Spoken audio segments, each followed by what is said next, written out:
တခါကတာယာဝါပြောပြီးတော့အင်အားကြီးမားတဲ့အတိုင်းပြည်တစ်ခုမှာပျော်ရွှင်ခြင်းတွေကဘုံလွှမ်းနေခဲ့တယ်။နှစ်ပေါင်းများစွာစောင့်မျှော်ခဲ့ပြီးတဲ့နောက်မိဖုရားကြီးကအမွှာသမီးလေးနှစ်ယောက်ကိုဖွားမြင်ခဲ့ပါတယ်။ဒါကြောင့်တိုင်းပြည်လုံးပျော်ပွဲရှင်ပွဲတွေနဲ့စီကားလုံးနေပါတယ်။ဒါပေမဲ့ဒီမွေးကင်းစကလေးငယ်နှစ်ဦးရဲ့မွေးဖွားခြင်းနဲ့အတူကြောက်မက်ဖွယ်ကောင်းတဲ့အနာဂတ်တစ်ခုပါပေါက်ဖွားလာမှန်းဘယ်သူမှမသိခဲ့ကြပါဘူး။ဘုရင်ကြီးကသမီးတော်နှစ်ဦးရဲ့အနာဂတ်ကိုသိရှိနိုင်ဖို့တိုင်းပြည်ရဲ့အကြီးမားဆုံးနတ်ခတ်ဘေးရင်ဆရာကိုခေါ်ယူခဲ့ပါတယ်။ဘေးရင်ဆရာကကလေးငယ်နှစ်ဦးရဲ့ဇာတာခွင်ကိုကြည့်လိုက်တာနဲ့သူ့ရဲ့မျက်နှာဟာချက်ချင်းဆိုသလိုအတီပေါက်ဖြစ်သွားပြီးမျက်လုံးထဲမှာလည်းကြောက်ရွံ့မှုတွေကထင်ဟပ်နေပါတယ်။နတ်ခတ်ဆရာကြီးခုနကအထိခမရမျက်နှာကငြိမ်းရဲနေတာပါ။ဒါပေမဲ့ကျွန်တော်တို့သမီးတော်နှစ်ပါးရဲ့ဇာတာကိုကြည့်လိုက်တာနဲ့ခမရရဲ့မူရတွေချက်ချင်းပြောင်းလဲသွားတယ်။ခမရရဲ့မျက်လုံးထဲမှာထူးဆန်းတဲ့ကြောက်ရွံ့မှုတစ်ခုကိုရှင်းရှင်းလင်းလင်းမြင်နေရတယ်။ခမရကိုဒီလောက်ထိစိုးရိမ်ပူပန်စေတဲ့အထိဘာများမြင်လိုက်ရလို့ပါလဲ။အရှင်မင်းကြီးကျွန်တော်ကနှစ်ပေါင်းများစွာဂျိုနက်ခတ်တွေကိုလေ့လာခဲ့သူပါ။ဇာတာပေါင်းများစွာကိုလည်းကြည့်ရှုခဲ့ပူပါတယ်။ဒါပေမဲ့ဒီနေ့သမီးတော်နှစ်ပါးရဲ့ဇာတာခွင်ထဲမှာမြင်လိုက်ရတာကတော့ကျွန်တော်တက်မှာတစ်ခါမှမကြုံဘူးတဲ့ယောဂမျိုးပါဒီသမီးတော်နှစ်ပါးတာမန်ကလေးတွေမဟုတ်ကြပါဘူးသူတို့ရဲ့ကံကြမ္မာတိုင်းပြည်တစ်ခုလုံးရဲ့လမ်းကြောင်းကိုပြောင်းလဲပြစ်တော့မှာနတ်ခတ်ဆရာကြီးကျေးဇူးပြုပြီးကျွန်တော်တို့ကိုမကြောက်ရွံ့ပါနဲ့ခမရမြင်တဲ့အတိုင်းရှင်းရှင်းလင်းလင်းပြောပြပေးပါသူတို့နှစ်ယောက်ဟာကျွန်တော်ရဲ့သမီးတော်တွေကျွန်တော်မျက်လုံးတွေကကျယ်ဝင်လေးတွေပါသူတို့ရဲ့အနာဂတ်မှာမကောင်းတဲ့ຢာတွေရေးထားလို့လားကျွန်တော်တို့မိသားစုဒါမှမဟုတ်တိုင်းပြည်ပေါ်မှာဘေးရန်တွေတစ်ခုခုကြားရောက်နေတာလားအရှင်မင်းကြီးသမီးတော်တစ်ပါးကတော့ကံကြမ္မာမှာအလွန်တောက်ပတဲ့အစွမ်းဂယုဏနဲ့ခွန်အားတွေပါလာပါတယ်။သူကဒီတိုင်းပြည်ကိုအမြင့်မားဆုံးအောင်မြင်မှုတွေစီပို့ဆောင်ပေးမှာပါ။သူ့ရဲ့နာမည်ကသမိုင်းစာမျက်နှာမှာရွှေစလုံးတွေနဲ့ရေးထိုးခံရပါလိမ့်မယ်။ဒါပေမဲ့နောက်သမီးတော်တစ်ပါးကတော့နတ်ခတ်ဆရာကြီးဘာလို့ရက်သွားတာလဲ။အဲ့ဒီဒါပေမဲ့ဆိုတဲ့စကားကျွန်တော်နှလုံးခုန်သံတွေကိုမျက်စံစေပါတယ်။ကျေးဇူးပြုပြီးအကုန်ပြောပြပါ။ဒုတိယသမီးတော်အကြောင်းဗာမြင်ခဲ့တာလေ။အရှင်မင်းကြီးဒုတိယသမီးတော်ရဲ့ဂျိုတွေကအလွန်တက်ကြွပြီးဖျက်ဆီးတတ်တဲ့ယောဂမှာရှိနေပါတယ်အချိန်မီသာမတားဆီးနိုင်ဘူးဆိုရင်အဲ့ဒီသမီးငယ်ဟ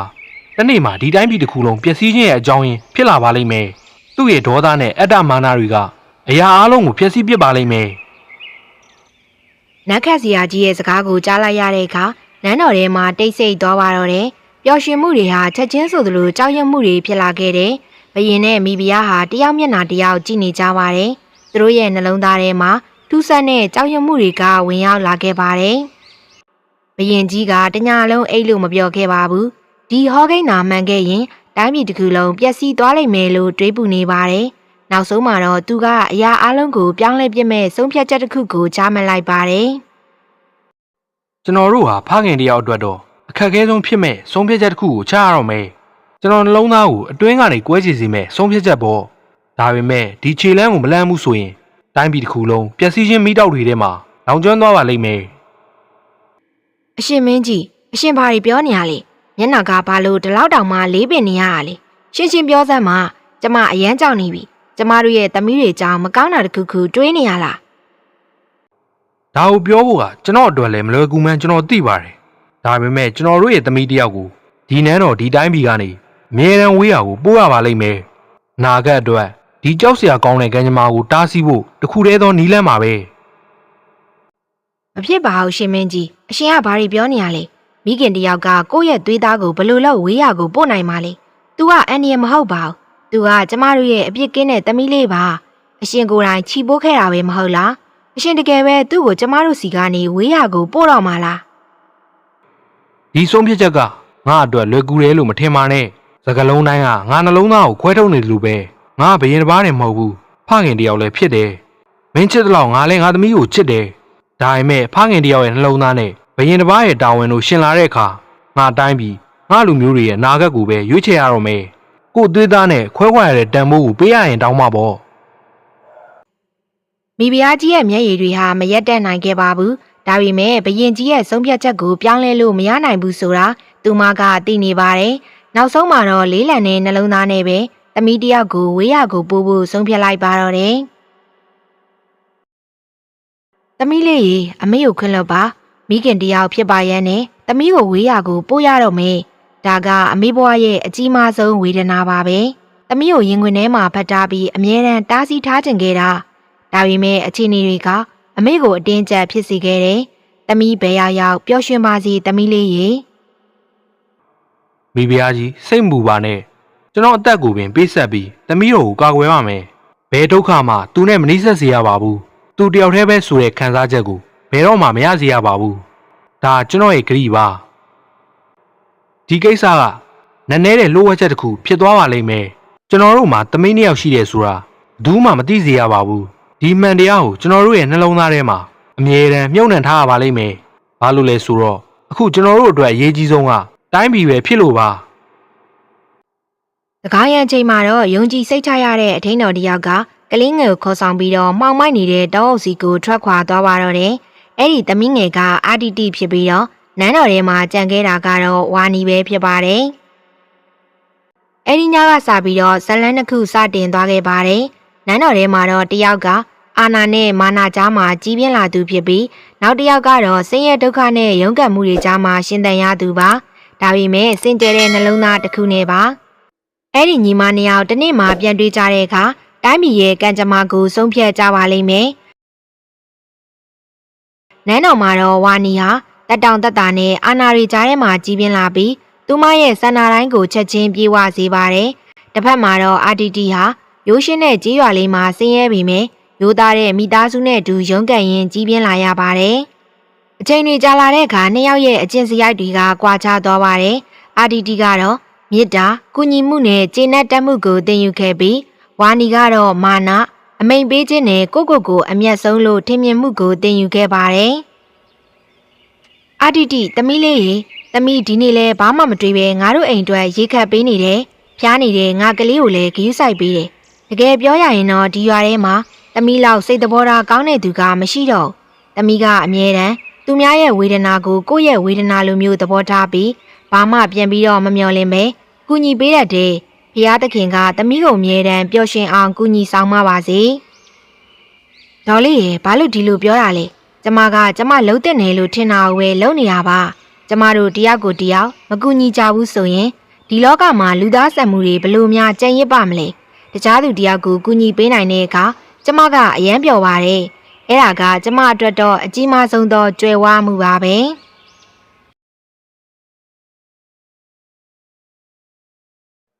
သမီးတော်ဝါနီဒီနေ့နန်းတော်မှာကြီးမားတဲ့ပွဲတစ်ခုကိုကျင်းပထားပါတယ်တိုင်းသူပြည်သားတွေကအရှင်မင်းသမီးကိုမြင်တွေ့ရဖို့အရင်စိတ်အားထက်သန်နေကြပါတယ်ကျေးဇူးပြုပြီးပွဲတော်တွေကိုကြွရောက်ပေးဖို့တောင်းဆိုပါတယ်ဒီတိုင်းပြည်မှာငါထက်ပိုအရေးကြီးပြီးပိုအာဏာရှိတဲ့သူမရှိဘူးဆိုတာငါသိတယ်ဒါကြောင့်တိုင်းသူပြည်သားတွေကငါ့ကိုမြင်ကျင်နေကြတာပေါ့ဒါပေမဲ့ငါစိတ်ပါမှာပဲပွဲတော်တွေကိုသွားမယ်ငါကဘသူပြောလို့မှလုံးမဲ့သူမဟုတ်ငါသဘောဆန္ဒနဲ့ပဲငါသွားမှာအဲ့ဒီအချက်ကိုတော့အားလုံးကနားလည်ထားတဲ့နဲ့သမီးတော်စစ်မှန်တဲ့အုပ်ချုပ်သူဆိုတာကိုယ့်ပြည်သူတွေရဲ့နှလုံးသားထဲမှာလေးစားမှုနဲ့ယုံကြည်မှုကိုတည်ဆောက်တဲ့သူပါအာဏာနဲ့ခွန်အားတက်တက်နဲ့ဘယ်သူမှမကြီးမြတ်ပါဘူးကိုယ့်ရဲ့အပြုမှုနဲ့ဆုံးဖြတ်ချက်တွေနဲ့သာကြီးမြတ်တာပါဒါကြောင့်ပြည်သူတွေပေါ်နည်းနည်းလေးနှူးညံ့ပြီးကျင်နာသင့်ပါတယ်ဒီမဝန်ကြီးကျမကိုဘလို့အုပ်ချုပ်ရမလဲဆိုတာမတင်ပေးပါနဲ့ကျမကဒီတိုင်းပြည်ရဲ့မင်းသမီးအဖြစ်မွေးဖွားလာခဲ့တာ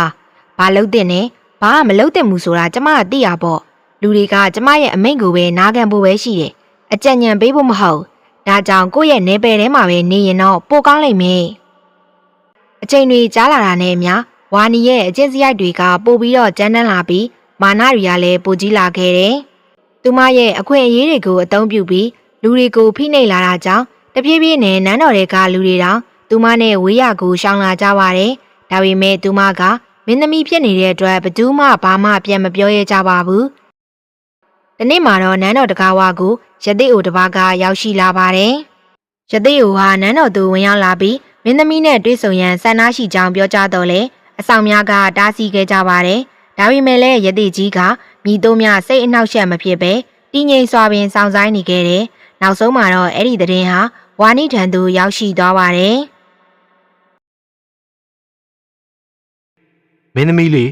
နန်းတော်ကားဝါမှာရသေးအိုတစ်ပါးရောက်နေပါတယ်။ "तू ကမင်းသမီးနဲ့တွေ့ဖို့အတင်းတောင်းဆိုနေပါတယ်။ခွင့်ပြုချက်မရှိဘဲဝင်ရောက်လို့မရဘူးလို့ပြောပေမဲ့ तू ကမတွေ့မချင်းမသွားဘူးလို့ပြောနေတာမို့မင်းသမီးလေးကိုအကြောင်းကြားလိုက်တာပါ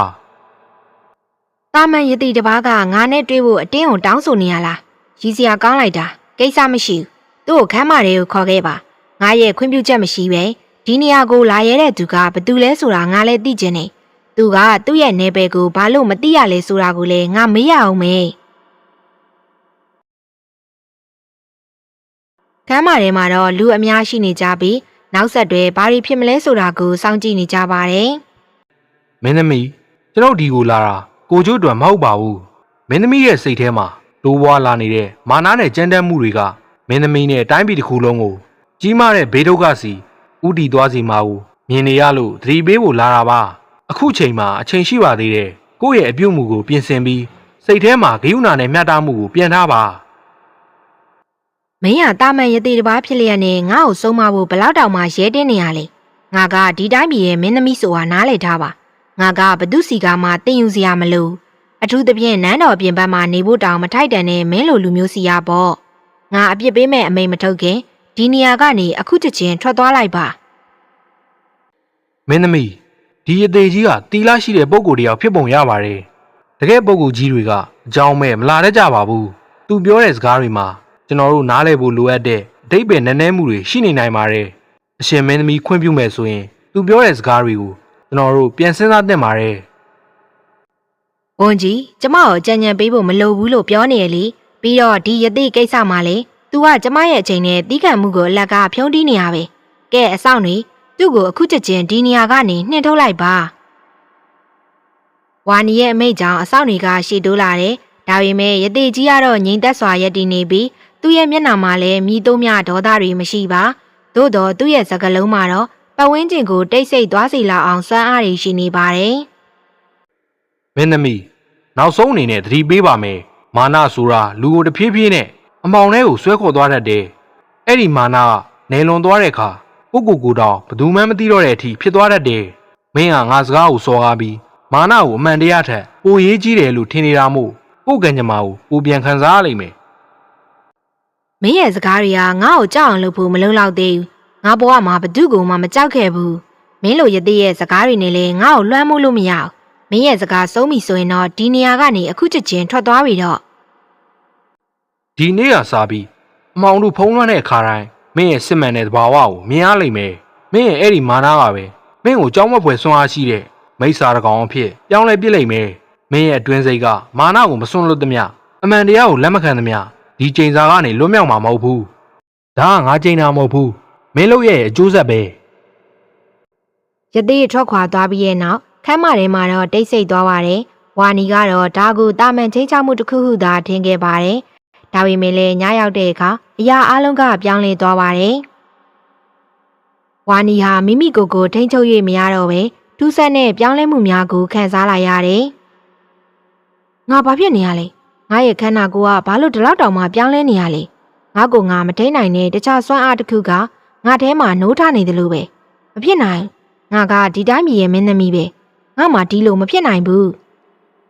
အဲ့ဒီညနောက်ပိုင်းမှာတော့နန်းတော်ထဲမှာထူးဆန်းတဲ့ဖြစ်ရပ်တွေဖြစ်ပေါ်လာပြီးတိုင်းပြည်တစ်ခုလုံးဟာအန္တရာယ်ရှိသောစွမ်းအားတစ်ခုရှိနေကြောင်းသတင်းတွေကပြန့်နှံ့သွားပါတယ်တကယ်တမ်းမှာတော့အဲ့ဒီစွမ်းအားတွေဟာဝါနီကိုယ်တိုင်ပဲဖြစ်ပါတယ်ပြည်သူတွေကြောက်ရွံ့မှုတိုးပွားလာပြီးနန်းတော်ထဲမှာလည်းညဘက်ဆိုရင်လျှို့ဝှက်စမ်းကြဲတဲ့အတန်တွေကကြားနေရပါတယ်ဘရင်ကြီးလည်းအကြောင်းရင်းကိုရှာမရဖြစ်နေပါတယ်နောက်ဆုံးမှာတော့ဘရင်ကြီးဟာရသေးကြီးရဲ့သတိပေးချက်ကိုသတိရသွားပြီးတောအုပ်ထဲသို့တယောက်တည်းသွားရောက်ကအပြေရှာရန်အတွက်ဆုံးဖြတ်လိုက်ပါတယ်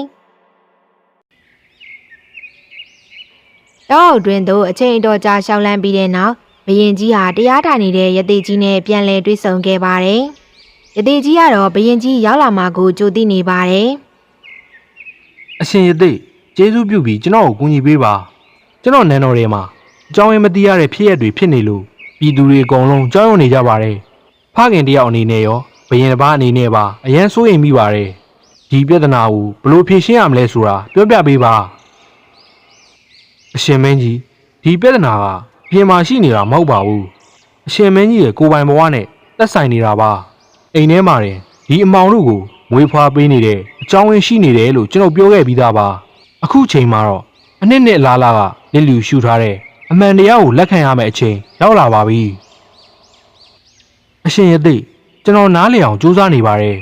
ဒါအဖကြောင့်ဖြစ်နေရတာပါလေကျွန်တော်တိုင်းပြည်နဲ့မိသားစုကိုကယ်တင်ဖို့ဘာမဆိုလုပ်ဖို့အစဉ်သင့်ရှိပါတယ်အရှင်မင်းကြီးမှာသမီးတော်တစ်ပါးတည်းမဟုတ်ဘူးနှစ်ပါးရှိပါတယ်တယောက်ကနန်းတော်မှာရှိပြီးနောက်တစ်ယောက်ကိုတော့နှစ်ပေါင်းများစွာကလေးကဝေးရာကိုပို့ခဲ့တာပါအဲ့ဒီဒုက္ခကိုဖြေရှင်းပေးနိုင်မဲ့သူကအဲ့ဒီသမီးတော်ပါပဲမကြခင်မှာပဲအရှင်မင်းကြီးသူ့ကိုတွေ့ရပါလိမ့်မယ်ကျွန်တော်သမီးတော်ဒုတိယတစ်ယောက်ကတကယ်ပဲအသက်ရှင်နေသေးတာလားကျွန်တော်သူ့ကိုပြန်တွေ့နိုင်မလားအခြေအနေကဝေးရာကိုပို့ခဲ့ရပေမဲ့အဲ့ဒီဆုံးဖြတ်ချက်ကကျွန်တော်လုံးသားကိုအခုထိနာကျင်စေတုံးပါသူတကယ်အသက်ရှင်နေတယ်ဆိုရင်ကျွန်တော်ရဲ့အပြစ်ကိုဝင်ချတောင်းပန်နေပါတယ်သူအသက်ရှင်နေပါတယ်ဒီတော့အုံနီးမှာပဲနေနေတာပါသူ့နာမည်ကအာရီတီဖြစ်ပြီးသူကအလွန်ရိုးရှင်းပြီးစင်ကြယ်တဲ့သူပါသူကအရှင်မင်းသမီးရဲ့အတွင်းစိတ်တွေကအမှောင်တို့ကိုဖျက်ဆီးနိုင်တဲ့စွမ်းအားရှိသူပါပြီးခံပြီးစောင့်နေပါမကြခင်အရှင်မင်းကြီးတို့တွေ့ဆုံရပါလိမ့်မယ်အရှင်ရဲ့သေးအခုတော့ကျွန်တော်ရဲ့မျှော်လင့်ချက်အသစ်တစ်ခုရသွားပါပြီဖျားသခင်ခွင့်ပြုမယ်ဆိုရင်ကျွန်တော်ရဲ့သမီးနဲ့ပြန်တွေ့ပြီးကျွန်တော်ရဲ့အမားအတွက်ပြင်ဆင်နေပါတယ်ယသိကြီးရဲ့စကားကိုကြားပြီးရဲ့နောက်ဘရင်ကြီးဟာမိမိရဲ့ဒုတိယသမီးတော်ဒီသာဤပြဿနာကိုဖြေရှင်းပေးနိုင်မဲ့သူဖြစ်ကြောင်းအခိုင်အမာယုံကြည်သွားပါတယ်သူဟာသမီးတော်နဲ့ပြန်လည်တွေ့ဆုံရတော့မယ်မျှော်လင့်ချက်နဲ့နန်းတော်သူပြန်လည်ထွက်ခွာလာခဲ့ပါတယ်တောအုပ်ထဲမှာပြန်လာစဉ်လန်ခီအတော်တန်ဝေးကွာလာတော့ကဘရင်ကြီးမှာပြင်းပြင်းထန်ထန်ရင်ငတ်လာခဲ့ပါတယ်သူ့မှာတော့တောက်စီယာရေးမပါသလိုခရီးပန်းလာမှုကြောင့်လည်းရှေ့ကိုဆက်ပြီးတော့မရှောင်နိုင်တော့ပဲလမ်းဘေးမှာပဲမောပန်းစွာနဲ့လဲကျသွားပါတယ်အဲ့ဒီချိန်မှာတော့တောအုပ်ထဲမှာထင်းကောက်နေတဲ့အာတီတီဟာလမ်းဘေးမှာလဲကျနေတဲ့ဘရင်ကြီးကိုတွေ့ရှိသွားပြီးအမြန်ဆုံးအကူအညီပေးရန်ပြေးလာခဲ့ပါတယ်။အိုးဒီလူကြီးကဘာလို့ဒီလောက်တောင်မှအခြေအနေဆိုးဝါးနေရလဲ။အသက်ရှူရန်အောင်မှတိတ်ပြီးမကြရတော့အချိန်မီရေမတိုက်နိုင်ရင်မကူညီနိုင်ရင်တော့အသက်အန္တရာယ်ရှိသွားနိုင်တယ်။ငါအခုချက်ချင်းတခုခုလုံးမဖြစ်မယ်။အာတီတီဟာအနီးနားမှာရှိတဲ့စမ်းချောင်းစီတို့အမြန်သွားပြီးရေကိုခတ်ယူကဘရင်ကြီးထံပြေးလာခဲ့ပါတယ်။သူမဟာဘရင်ကြီးကိုဖြင်းညင်းစွာထူမပေးပြီးမျက်နှာကိုရှည်နဲ့ပတ်ပြန်းပေးလိုက်ပါတယ်ခဏကြာမှတော့ဘရင်ကြီးဟာသတိပြန်လည်လာပြီးသူ့ရဲ့မျက်လုံးတွေကိုဖွင့်ကြည့်လိုက်ပါတယ်သူ့ရှေ့မှာတော့ရိုးရှင်းစွာဝတ်ဆင်ထားတဲ့မိန်းကလေးတစ်ယောက်ကိုမြင်လိုက်ရပါတယ်ဘရင်ကြီးအနေနဲ့သူမဟာနှစ်ပေါင်းများစွာသူရှာဖွေနေခဲ့တဲ့သမီးတော်မှန်လုံးဝကိုမသိရှိသေးပါဘူးအာဒီတီကလည်းသစိမ်းတရားဟုသာထင်မှတ်ပြီးတော့ကူညီပေးနေခဲ့ခြင်းဖြစ်ပါတယ်သမီးလေးသာချိန်မီရောက်မလာခဲ့ရင်ငါဒီအခြေအနေမှာကြာမခံတော့ဘူးတောအုပ်ထဲမှာလမ်းမပြီးရေငတ်လို့မေမျောသွားတာပါသမီးလေးရဲ့ကျေးဇူးကိုဒီတသက်မေ့မှာမဟုတ်ပါဘူး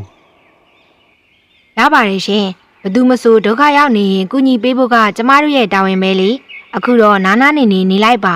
အားရှိမှပဲလမ်းကိုဆက်လျှောက်ပေါ့သမီးရဲ့စကားတွေနဲ့အပြုတ်မှုတွေကအခြားသူတွေနဲ့အရန်ကွာခြားနေတယ်ဒီခေတ်မှာကိုကျိုးမပါပဲကူညီတတ်သူဆိုတာရှားပါပါတယ်သမီးလေးကဘယ်မှာနေတာလဲမိသားစုအကြောင်းသိခွင့်ရမလား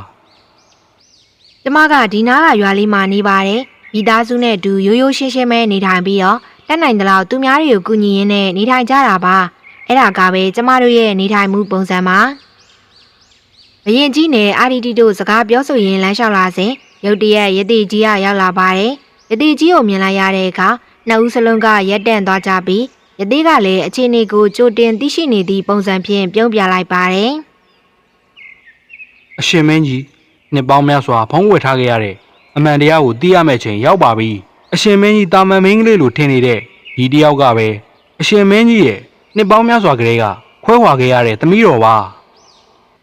ဒါတကယ်ပဲလားသမီးလေးကိုကျွန်တော်ကိုယ်တိုင်ဝေးရကိုပို့ခဲ့ရတဲ့သမီးတော်လားနှစ်ပေါင်းများစွာကြာမှပြန်တွေ့ရတာပါလားကျွန်တော်ဘယ်လိုနားလည်ရမလဲဒါတကယ်ပဲလားရှင်ကျမကတိုင်းပြည်ရဲ့မင်းသမီးဖြစ်ပြီးသူကကျမရဲ့ဖခင်နေလားကျမတီးခဲ့ရတဲ့ဘဝအကြောင်းတွေကအကုန်မဟုတ်သေးဘူးပေါ့ဒီအမှန်တရားကိုလက်ခံဖို့စူးစမ်းနေပါတယ်ဟုတ်ပါတယ်အာရီဒီသမီးကတိုင်းပြည်ရဲ့ဒုတိယမြောက်မင်းသမီးပါသမီးရဲ့ဘဝလမ်းကြောင်းကဒီနေ့ဒီချိန်အတွက်ပဲရည်ရွယ်ထားတာပါသမီးရဲ့စင်ကြယ်တဲ့စိတ်ပေးဆက်မှုနဲ့ယူသားမှုတွေကပဲတိုင်းပြည်ရဲ့အမှောင်တို့ကိုဖျက်ဆီးနိုင်မှာပါအခုတော့သမီးရဲ့နေရာမှန်ကိုပြန်ဝင်ဖို့အချိန်တန်ပါပြီသမီးလေးအဖေအခြေအနေကသမီးကိုဝေးရကိုပို့ခဲ့ရပေမဲ့အဲ့ဒီဆုံးဖြတ်ချက်အတွက်အဖေနောင်တရခဲ့တာပါသမီးသာခွင့်လွှတ်နိုင်မယ်ဆိုရင်အဖေနဲ့အတူနန်းတော်ကိုလိုက်ခဲ့ပါ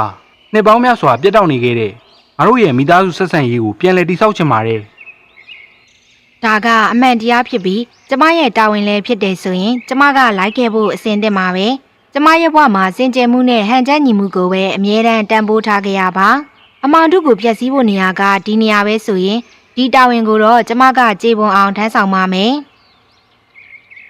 အဲဒီနောက်ဘရင်ကြီးဟာအာဒီတီကိုခေါ်ဆောင်ပြီးနန်းတော်ကိုပြန်လာခဲ့တယ်နန်းတော်သူရောက်တဲ့အခါရသေးကြီးရဲ့တကူကြောင့်နန်းတော်ရဲ့အငွေအသက်တွေဟာချက်ချင်းပြောင်းလဲသွားပါတယ်။အရင်ကဖုံးလွှမ်းနေတဲ့အမောင်တုနဲ့ကြောက်ရွံ့မှုတွေကပျောက်ကွယ်သွားပြီးငြိမ်းချမ်းမှုတွေကလည်းပြန်လည်ဝင်ရောက်လာပါတယ်။ဝါနီရဲ့အတွင်းစိတ်မှာစိုးမိုးထားတဲ့မိစ္ဆာစွမ်းအားတွေကလည်းအားနေသွားပြီးတော့တဖြည်းဖြည်းလုံးဝကိုပျောက်ကွယ်သွားပါတယ်။ငါဘာဖြစ်သွားလဲ။ငါထဲမှာရှိနေတဲ့ထူးဆန်းတဲ့စွမ်းအားတွေပျောက်ကွယ်သွားပြီ။အရင်လိုပဲပြန်ဖြစ်သွားပြီ။ငါရဲ့ရင်ပတ်ထဲကဝန်ထုတ်ဝန်ပိုးကြီးလည်းပျောက်ကွယ်သွားသလိုပဲ။ အမှန်တရားစင်ကြယ်တဲ့မေတ္တာနဲ့ပေးဆက်မှုတွေပေါင်းဆက်လိုက်တဲ့အခါဘယ်အမှောင်တို့မှကြာရှည်မတည်မြဲနိုင်ပါဘူး နောက်ဆုံးမှာတော့ဝါနီကိုစိုးမိုးထားတဲ့အမောင်ရိပ်တွေကင်းစင်သွားပြီးတိုင်းပြည်မှာလည်းငြိမ်းချမ်းမှုနဲ့ဟန်ချက်ညီမှုတွေကပြန်လည်ရရှိသွားပါတယ်။ညီမနှစ်ယောက်ကလည်းအတူတကွရှိနေကြပြီးအရင်ကကွာခြားချက်များပျောက်ကွယ်သွားခဲ့ပါတယ်။ဘရင်ကြီးကလည်းသမီးတော်နှစ်ပါးစလုံးကိုပြန်လည်ရရှိသွားပြီးတိုင်းပြည်မှာလည်းပျော်ရွှင်စရာအစာပြိုးခြင်းအသစ်များစတင်ပြီးတော့ဖြစ်ပေါ်လာပါတော့တယ်။ဟုတ်ကဲ့ပါဒီနေ့အတွက်ပုံမြင်လေးကတော့ဒီလောက်ပါပဲเนาะပုံမြင်လေးကိုကြိုက်နေတတ်တယ်ဆိုရင်တော့ channel လေးကိုလည်း like and subscribe နှိပ်ခဲ့ပေးဖို့တောင်းဆိုချင်ပါတယ်။နောက်ထပ်ပုံမြင်အသစ်တွေနဲ့ပြန်လာခဲ့ပါအောင်မယ်ရှင်။